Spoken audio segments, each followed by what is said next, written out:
Amém. Vamos abrir as nossas Bíblias no livro de Atos dos Apóstolos, no capítulo 19. Atos dos Apóstolos, capítulo 19.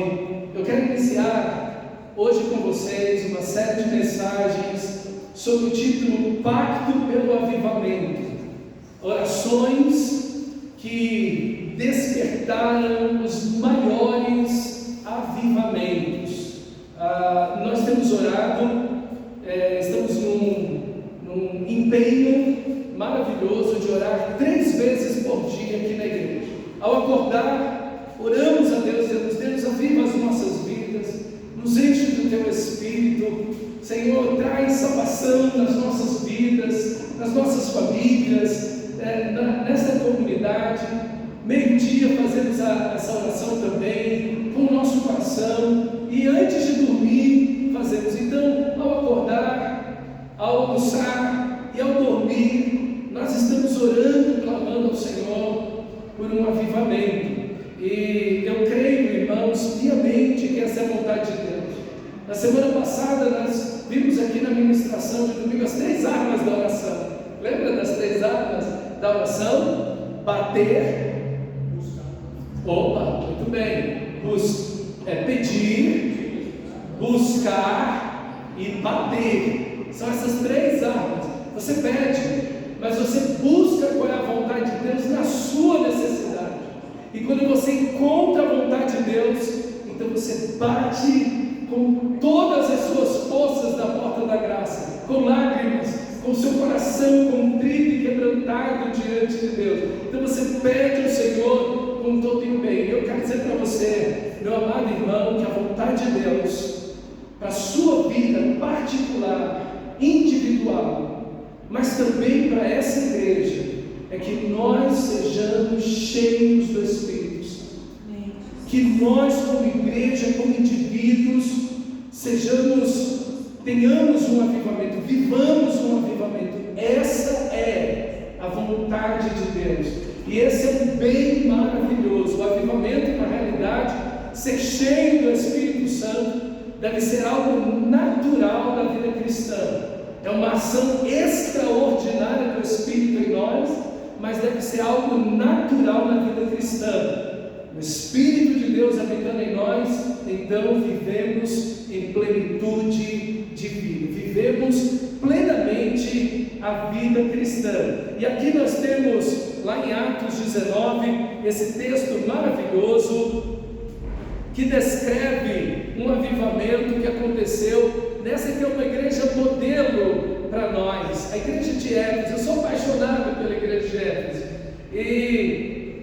e temos aqui esse avivamento acontecendo nessa igreja. Atos 19:1 diz assim o texto sagrado: aconteceu que enquanto Apolo estava em Corinto, Paulo, tendo passado pelas regiões mais altas, chegou a Éfeso.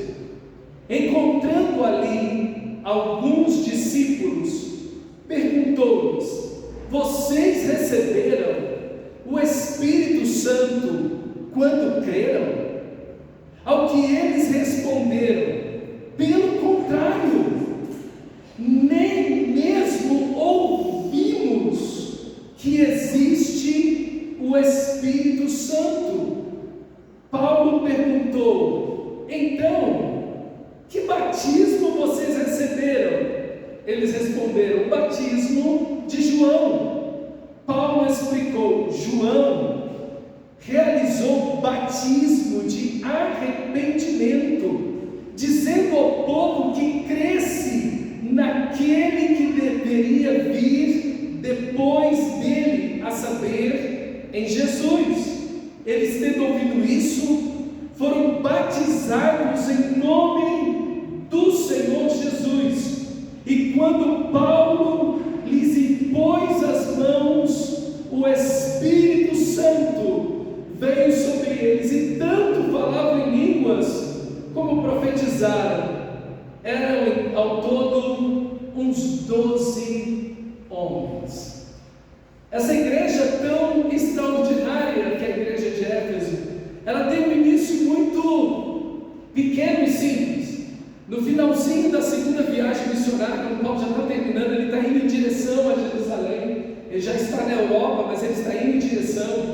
Jerusalém, onde a gente está vendo que está tendo esses bombardeios lá, Irã, Israel, onde está tendo toda essa confusão nesses últimos dias. Paulo está indo para aquele lugar e ele passa em Éfeso. Ele sai de Corinto e passa em Éfeso.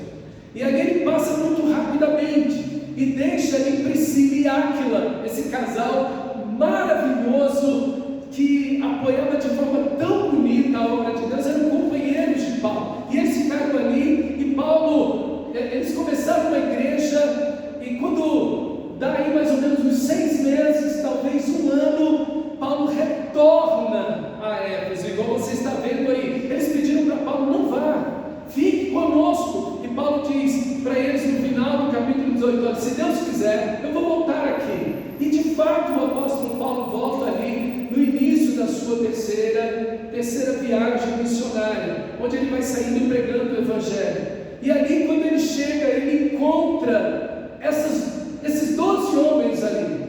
Esses 12 homens que estão ali, e é interessante que eles são chamados de discípulos. Eles são chamados de discípulos, como são chamados aqueles que seguem a Cristo no livro inteiro.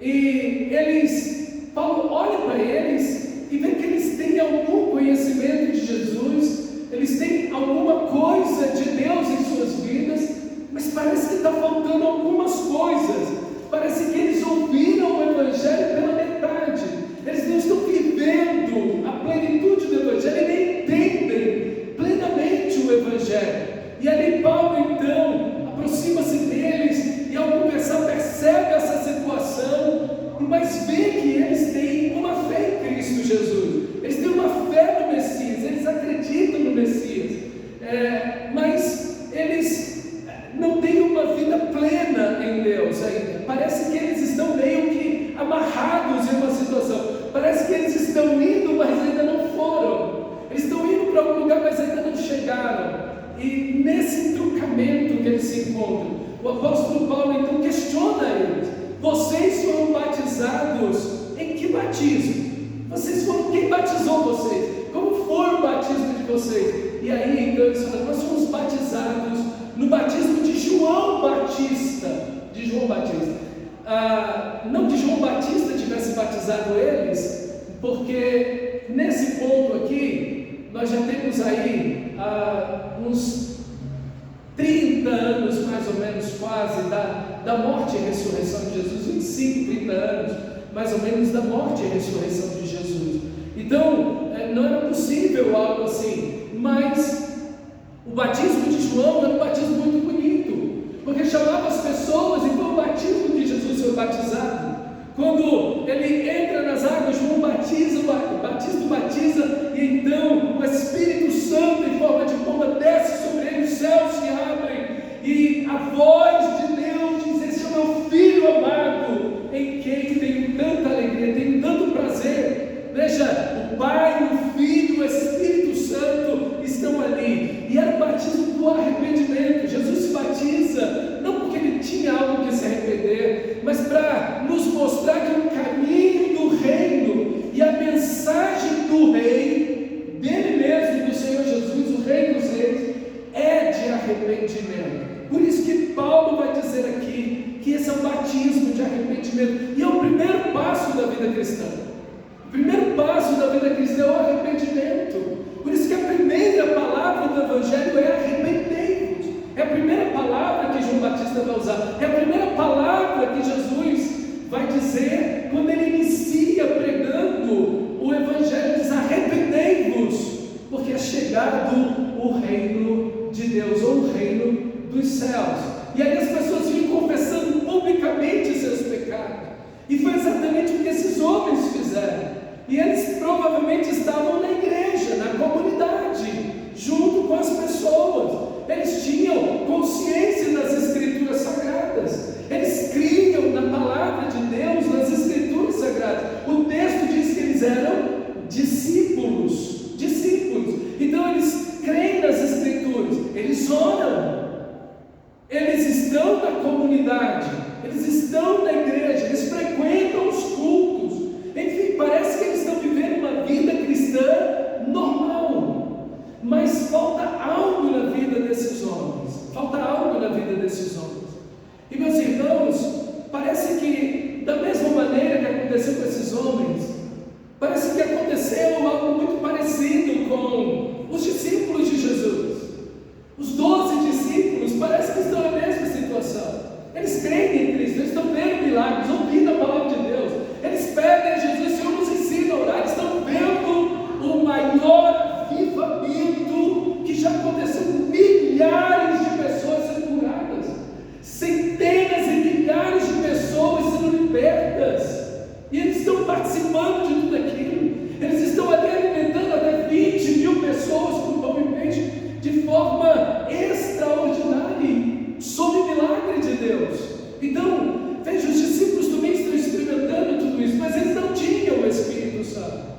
Eles ainda não tinham o Espírito de Deus. E parece que esses homens estão vivendo algo muito parecido.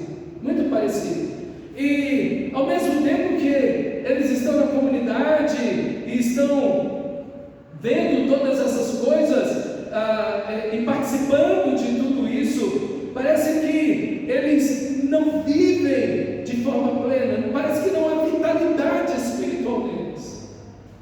Geralmente pessoas assim, eles têm pouca vitalidade espiritual. Há uma fé, eu creio em Deus, eu sei que Deus é bom, eu sei que Deus existe, eu sei que a Bíblia é verdadeira, eu sei que essas coisas são de Deus, mas falta uma vida em Deus, falta um relacionamento profundo com Deus, falta vitalidade espiritual, falta na vida dessas pessoas, por exemplo, o poder da oração. Quase não existe nessas pessoas o desejo de orar.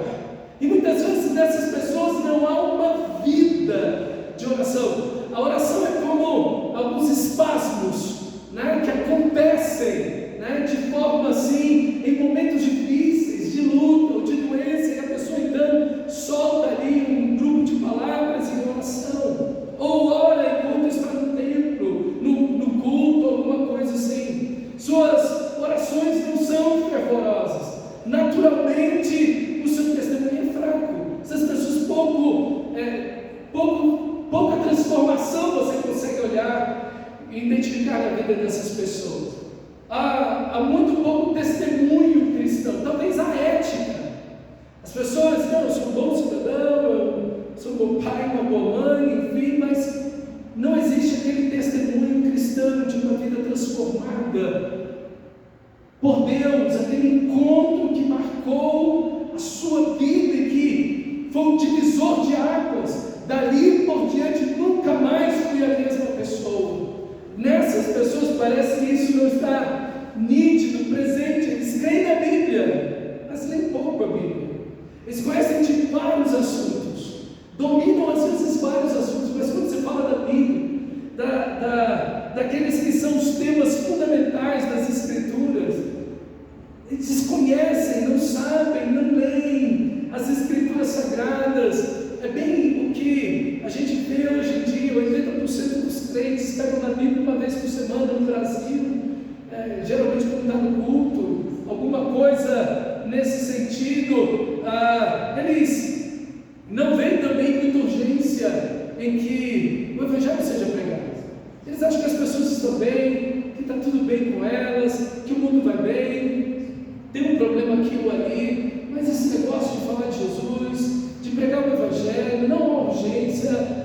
Eu acho que isso não é uma coisa tão necessária. As pessoas estão bem do jeito que elas estão. Deus é brasileiro, vai dar um jeito no final em todo mundo, né? Deus vai rearranjar as coisas aí.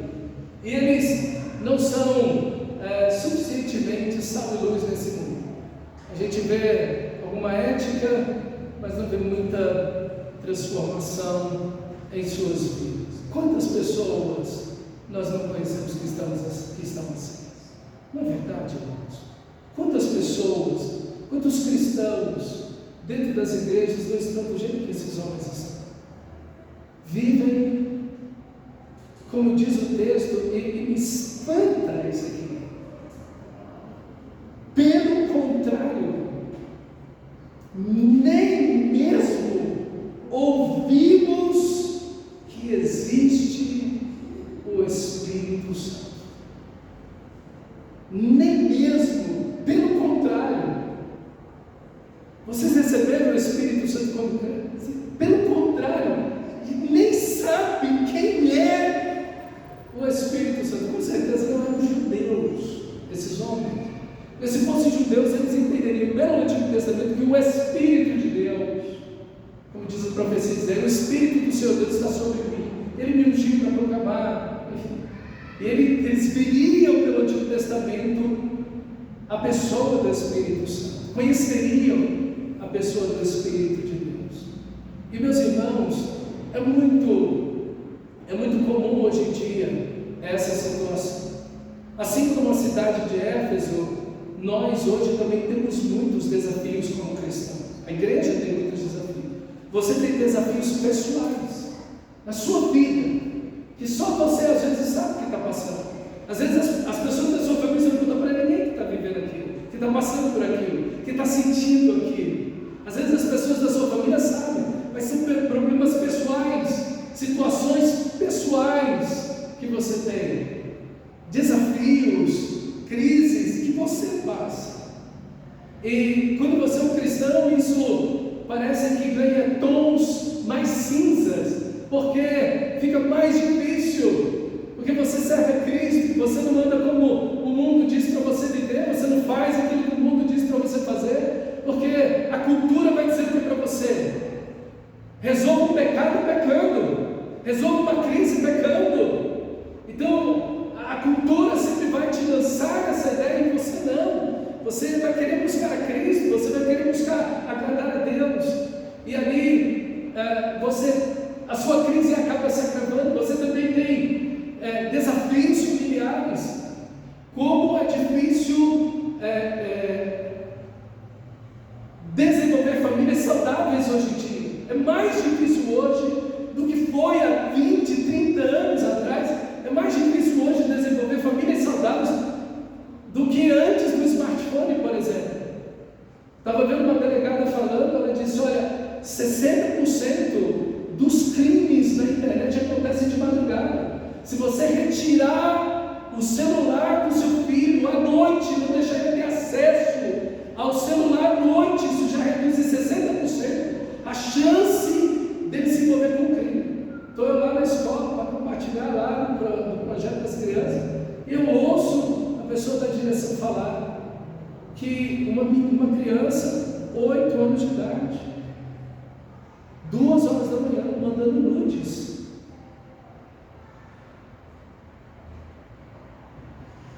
E os pais pegaram. Eu falei: meu Deus do céu. E a senhora lá que faz parte da direção da escola falou: gente, toma o celular dos seus filhos, toma, porque isso está dando ruim. E a gente tem tantos desafios, a gente, às vezes vocês me ouvem dizer, né, sobre algumas pesquisas, metade das crianças com 8 anos de idade já vê pornografia na internet. 8 anos de idade, você olha uma criança de 8 anos de idade, não consegue nem imaginar uma coisa assim, mas está aí, está diante dos nossos olhos, nós estamos vendo, e nós precisamos abraçar a nossa família, nós vamos cuidar da nossa família, nós vamos orar pela nossa família, nós vamos pastorear a nossa família, nós vamos guiar a nossa família para Deus, nós vamos orar pela nossa família, mas nós vamos orar com a nossa família, nós precisamos nos alimentar da palavra de Deus juntos, e não só do arroz com o feijão da mesa.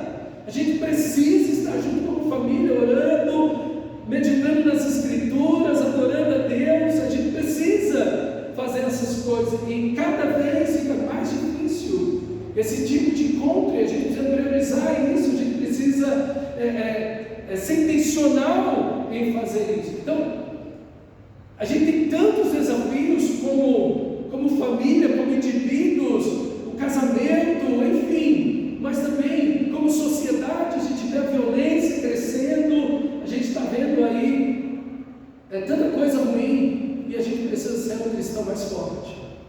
Como nós vamos enfrentar os desafios, irmãos, pessoais, familiares, sociais que nos são apresentados, se não estivermos cheios do Espírito Santo? Não vamos conseguir, não conseguiremos se não estivermos cheios do Espírito Santo. Eu vou voltar a dizer para você: Deus quer que você seja cheio do Espírito Santo.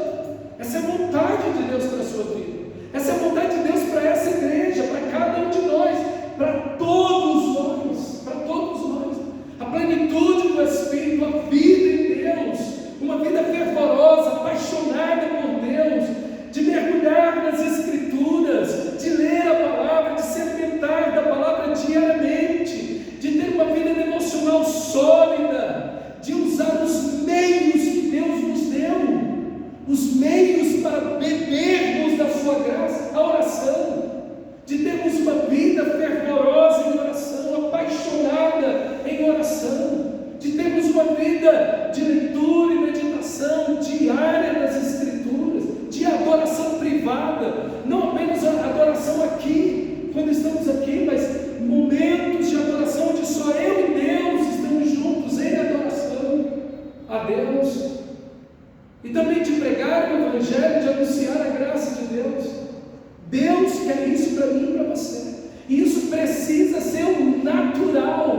Esse é o estado natural da vida cristã. É uma ação extraordinária de Deus em nós, do Espírito de Deus em nós. Mas é algo natural em nós. Eu espero que hoje você possa olhar, e se você se identifica com esses 12 homens, se você identifica a sua vida espiritual, está com uma desses 12 homens, que você possa dizer para o Senhor da glória: Senhor, eu preciso, como eles, ser cheio do Espírito Santo. Eu preciso de uma vida cheia da Tua glória, porque tudo muda quando eles recebem o Espírito Santo. Tudo muda. Nós estamos diante do maior avivamento que vai acontecer nas páginas de Atos dos Apóstolos, excetuando-se, obviamente, o ministério e a vida do nosso Senhor Jesus. Mas depois da vida de Jesus, o maior impacto que teve de avivamento foi o que está para acontecer agora. E veja como acontece: 12 homens sem o Espírito, numa cidade tomada pela imoralidade, completamente varrida, inundada pela imoralidade, pela injustiça, pela violência. E agora eles vão pregar o Evangelho, uma cidade tomada pela feitiçaria. Queridos, e agora eles vão ver o agir de Deus, mas tudo começa na vida deles, não começa na cidade, começa na vida do cristão, é na sua vida cristã, na vida de cada um de nós, e a partir de nós, Deus age, Deus faz, e foi o que aconteceu. Então, tudo começa com a gente, tudo começa em uma transformação das nossas próprias vidas. Eles tendo ouvido isso, versículo 5, foram batizados em nome do Senhor Jesus. Entenderam que Jesus é o Messias, o Cristo, que derramou sua vida naquela cruz, derramou sua alma na morte no seu lugar, no meu lugar. Então eles entregam suas vidas a Cristo. E quando Paulo pôs as mãos sobre eles e orou, e tudo começa com oração. Tudo começa com oração. A mensagem certa, o Evangelho. Paulo tem que explicar para eles o Evangelho, tem que ter teologia certa, porque a mentira nunca salvou ninguém. Precisa de Bíblia, da palavra de Deus, precisa da oração. Veja, é um conjunto, não é uma coisa ou outra, é tudo que Deus nos deu em prol do crescimento do seu reino. E assim, Paulo impõe as mãos sobre eles, ora pedindo que o Espírito Santo venha sobre eles. Eles são cheios do Espírito Santo. O Espírito Santo veio sobre eles, e tanto falavam em línguas como profetizavam.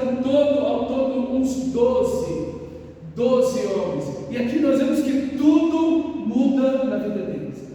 Veja, o Evangelho não é uma experiência que você tem por procuração. Não, eu vou contar da experiência do meu amigo aqui, ou do meu irmão aqui. Não, é a minha experiência. Não é a experiência do outro, é a minha experiência. O Evangelho é uma experiência individual, pessoal, é um encontro entre você e Deus, sem procuração, sem intermediários. É você e Deus, é você e Deus. Nunca tive esse encontro, então peça a Deus: Deus, eu nunca tive encontro contigo. Eu conhecia você até agora de ouvir falar, mas os meus olhos precisam te ver. Eu preciso desse encontro pessoal, dessa transformação pessoal, vívida, que inflama o meu coração por ti, Senhor. É a minha vida que precisa mudar. É um encontro pessoal entre mim e ti. Esse é o Evangelho. É quando Deus nos acha, quando Deus nos encontra. Nós não ficamos falando da experiência dos outros, não. Foi o dia que Deus me salvou. Foi o dia que eu nasci de novo. Foi o dia que tudo mudou na minha vida. Nunca mais eu fui a mesma pessoa. Dali para frente, uma nova criação, uma nova criatura.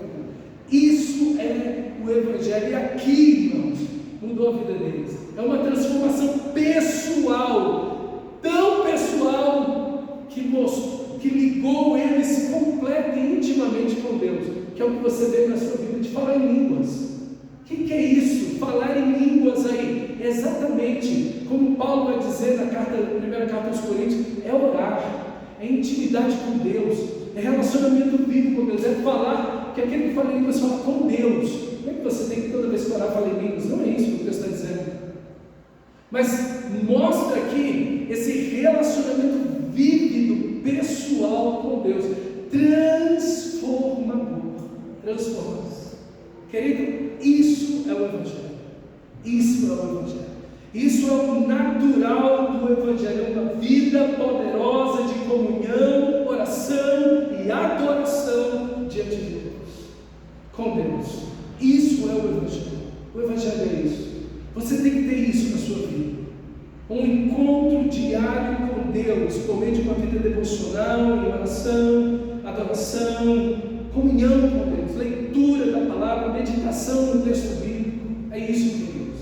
Mas também eles profetizaram, isso é, eles começaram a falar o Evangelho, as maravilhas de Deus, começaram a anunciar o Evangelho, falar de que Cristo, quem é Cristo? Porque Cristo veio, sua morte, sua ressurreição, seus milagres, seus ensinos. Isso é profetizar no livro de Atos dos Apóstolos. Profecia é isso, é a pregação. E eles se juntaram com o apóstolo Paulo e por 2 meses pregaram nas sinagogas e as pessoas começaram a se converter. E logo em seguida você vai ver que Paulo passa 2 anos na escola de Tirano.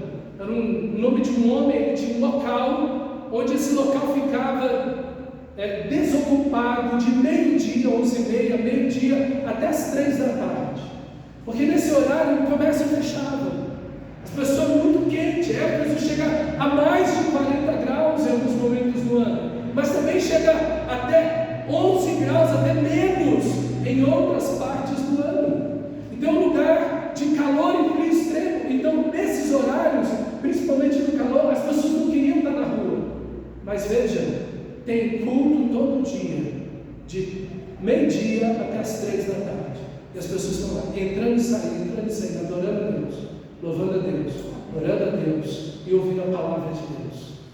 Ouvindo a palavra de Deus. Se sacrificando, com certeza um lugar quente, abafado, talvez não tão ventilado, mas eles estavam lá, ouvindo, sede pela palavra de Deus.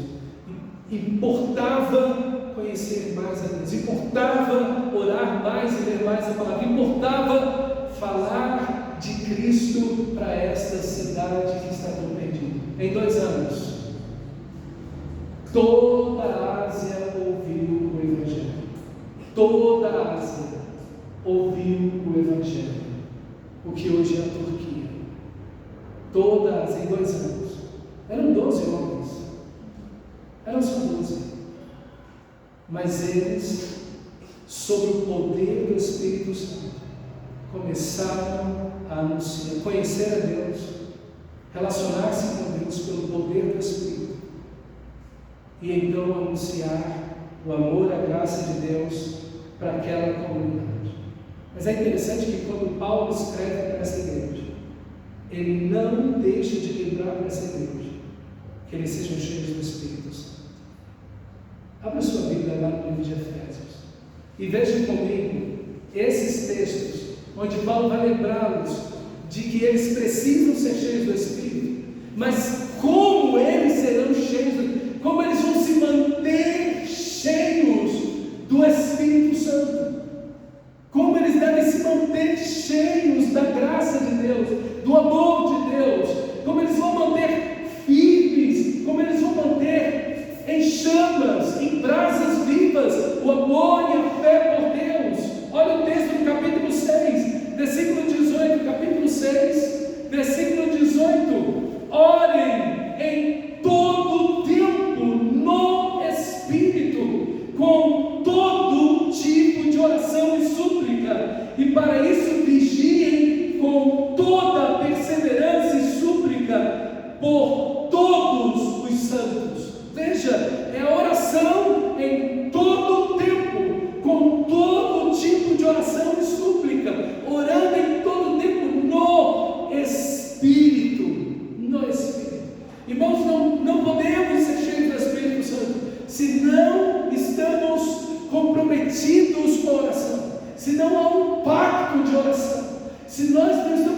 dispostos a orar, se nós não nos entregamos a Deus em oração, se não buscamos a Deus em oração, veja, não é a oração, mas é a presença de Deus que buscamos por meio da oração. Lembra, não é um copo, não é um copo, é a água que está dentro desse copo. Eu não estou atrás do copo, eu estou atrás da água. O que me traz saciedade não é o copo, a oração. O que traz saciedade é a água que o copo conduz. Não é a idolatria pela oração. É o que a oração me conduz. É para onde ela me leva, é o que ela contém. Aí sim, traz saciedade na minha vida. Porque se você orar e falar e repetir, mas se não tiver um copo cheio de água, você vai continuar sedento na sua vida sempre. Não é a oração, é o que a oração te leva, a quem a oração te leva, te conduz. Mas eu oro, o copo está cheio, é a Deus que você está buscando? Ou a oração é só uma mística para mim e para você? Não. É como uma mágica. Não use oração assim. Deus não nos deu oração para isso. A oração é o meio, o copo que nos traz a presença de Deus, a água que sacia a nossa sede. Orando sempre no Espírito. Quer ser cheio do Espírito? Orando sempre, com toda oração e súplica. Orando. Você nunca vai ser cheio do Espírito, meu irmão, se você não levar a sério a sua vida de oração. Se a sua vida de oração for uma coisa relapsa, a qualquer hora, quando der, a qualquer momento, se não tem um lugar, se não tem um horário, se você não é fiel àquilo, esquece. A plenitude do Espírito não é para você. Mas se você quer ser cheio do Espírito Santo, você precisa, como o texto diz, orando, e a linda expressão, orando em todo o tempo. Graças a Deus por isso, porque a oração não se limita a um lugar, a um horário. Você pode orar em todo o tempo, em todo lugar, em qualquer situação. O Senhor nosso Deus está ouvindo o seu coração. E Ele te chama, Ele quer que você ore. Ele chama, Ele diz: pedi, pedi, dá-se-vos-á. Buscai e acharei, batei e abri-se-vos-á, porque todo que pede, recebe, quem busca, encontra, e quem bate, abrir-se-á. Deus nos chama a oração, e Ele diz, orando em tudo. Agora olha o versículo 17 do capítulo 6, olha o versículo anterior: tomai também o capacete da salvação e a espada do Espírito, que é a palavra de Deus. Veja, a oração no Espírito, a palavra de Deus é a espada do Espírito. O Espírito de Deus vai encher você por meio da oração, através da oração, mas também ao ler as Escrituras, ao meditar nas Escrituras, ao conhecer as Escrituras. Irmão, está encantado pela Bíblia, amar as Escrituras sagradas, ler essa palavra, viver por ela, não se desviar dela, meditar nela de noite. É isso que nós precisamos. Aí sim seremos cheios do Espírito Santo. Ninguém é cheio do Espírito Santo se não levar a sério as Escrituras sagradas. A permanência dessa plenitude, esse enchimento contínuo, se dá por meio da oração, da leitura da palavra. Capítulo 5, versículo 18, tão conhecido texto: e não vos embriagueis com vinho, no qual dissolução, mas permitam que Deus os encha do Espírito. Deus quer encher você. Mas você precisa tirar coisas da sua vida que te impedem de ser cheio. Por isso que ele diz: não vos embriagueis com vinho, no qual há dissolução. Bebida só traz dissolução. É isso que vai trazer corrupção. É isso que a bebida, os vícios vão trazer. O pecado sempre vai trazer algo ruim para mim. Quer ser cheio do Espírito Santo? Esvazie o copo primeiro. Esvazie. Esvazie o copo. Quando você esvaziar, Deus vai encher você. Deus quer encher você.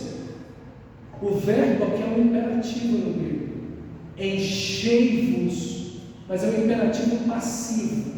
Deus te manda ser cheio, mas você recebe esse enchimento. É Deus que te enche.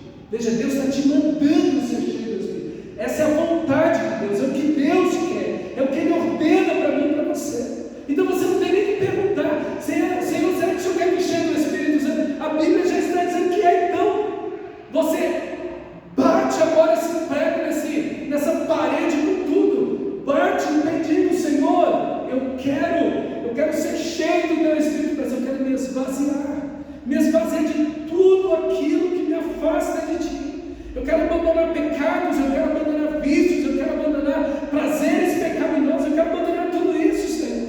Eu quero buscar o Senhor. Capítulo 4, versículo 30. E não magoeis o Espírito de Deus, no qual fostes selados para o dia da redenção.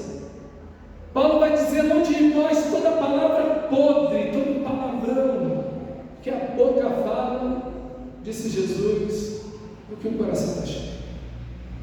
Mais uma vez o texto nos chama a nos esvaziarmos de nós mesmos, esvaziarmos do pecado. E ele vai dizer exatamente isso, que você deve lançar fora de você toda palavra podre, para que você seja cheio do Espírito.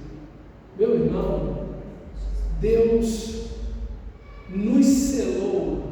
Essa expressão selar é quando você vê um selo, um produto no mercado. Aquele selo fala da origem daquilo, a quem pertence aquilo, da onde veio aquilo, da origem daquele produto e a data de validade. Graças a Deus o cristão não tem data de validade, mas o selo mostra a quem você pertence. E o texto sagrado diz que nós somos selados para o dia da segunda vida, para o dia da redenção. Você pertence a Deus. Você não pertence à cultura, você não pertence ao mundo. Você está no mundo, mas você pertence a Deus. Você vai viver aqui para a glória de Deus.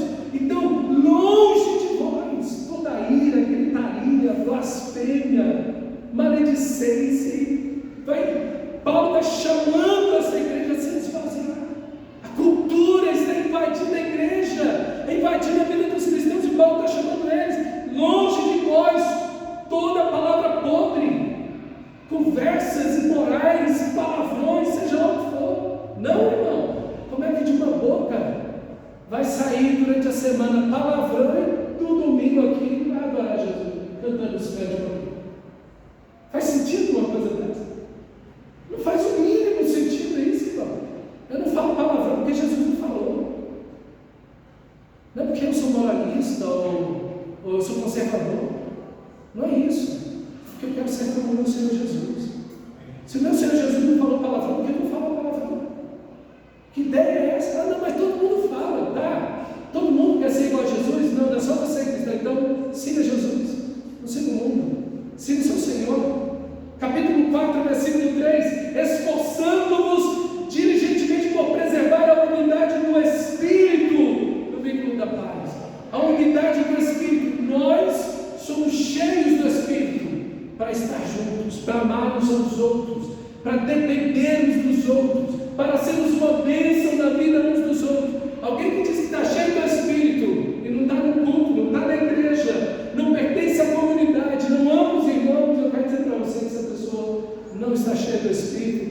Eu duvido muito da fé e da salvação dessa pessoa, porque a unidade não é minha, nós não criamos a unidade, nós preservamos, nós não escangalhamos, nós não quebramos uma unidade que foi feita pelo Espírito Santo no amor de Deus em nossas vidas, como igreja, como comunidade.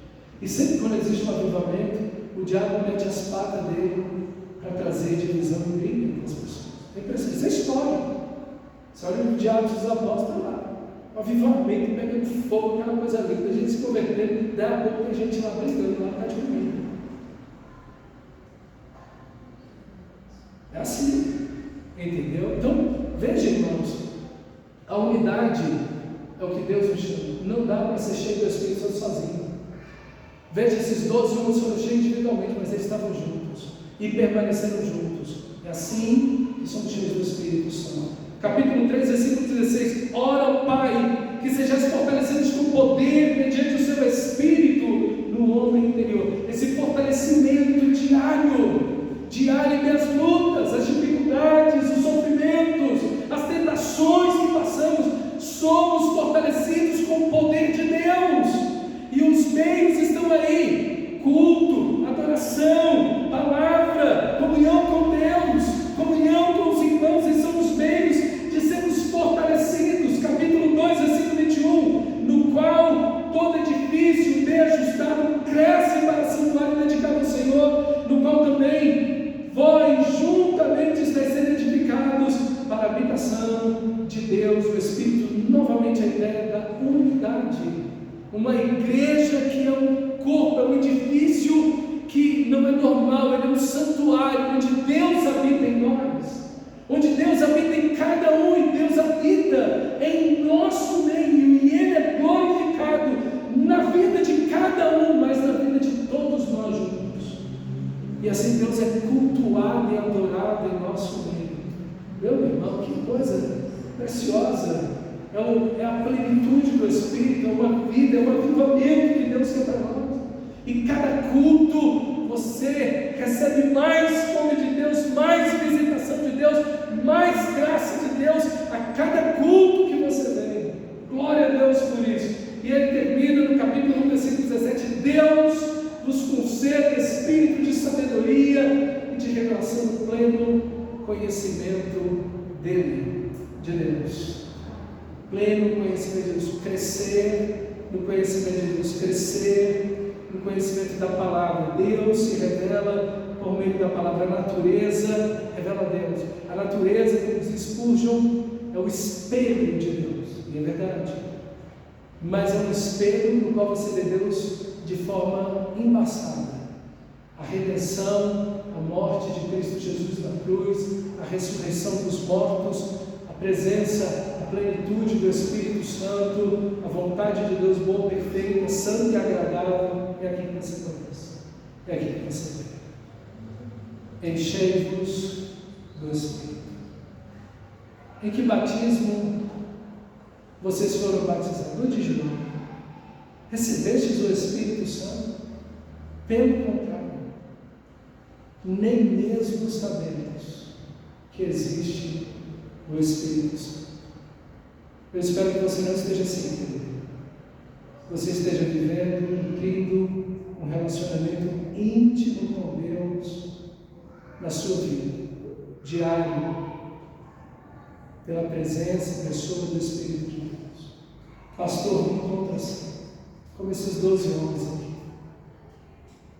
Minha vida cristã não está como Deus gostaria. Eu quero dizer, irmão, que Paulo, ao escrever para essa igreja, relembra eles a importância, como você viu aqui nesses 9 pontos, nesses 9 versículos, a importância de ser cheio e de manter-se cheio do Espírito Santo. Que você possa viver isso, que possamos como igreja ter um pacto para o avivamento, de buscar a Deus em oração, por esses meios, até vermos a sua glória em nossas vidas e através de nós. Vamos ficar de pé em nosso Senhor. Feche seus olhos.